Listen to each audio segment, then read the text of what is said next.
In this video, we'll try to understand the concept of RBAC, which is role-based access control. Now, this is to provide different roles to different resources inside the Kubernetes cluster to different service account users.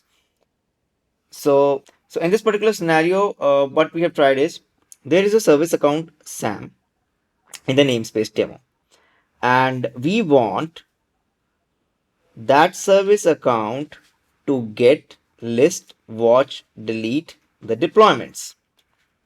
So what do we do? Now there are two levels of roles and role bindings. One is cluster level, which is cluster role and cluster role binding. These are for the cluster level resources. Another one is the namespace level, which is a role and the role binding. These are namespaced resources. So let's create a cluster role.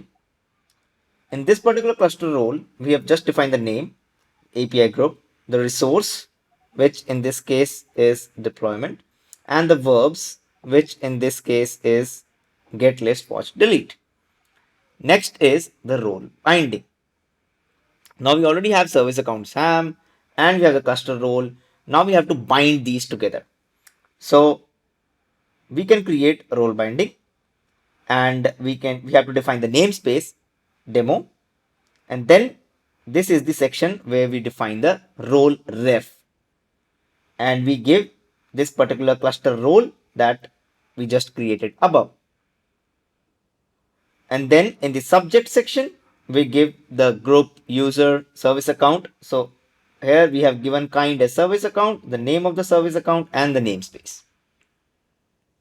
Now, once we apply both these YAML files, you can check access to a particular resource using kubectl auth cani command.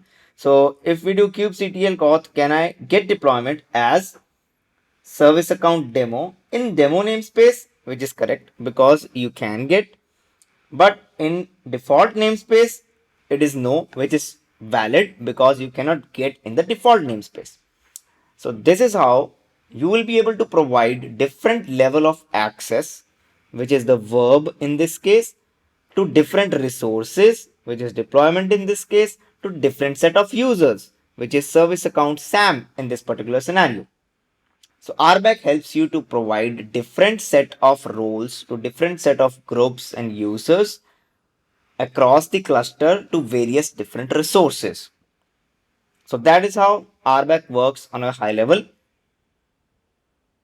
That's it for this lecture. Thank you for watching. See you in the next one.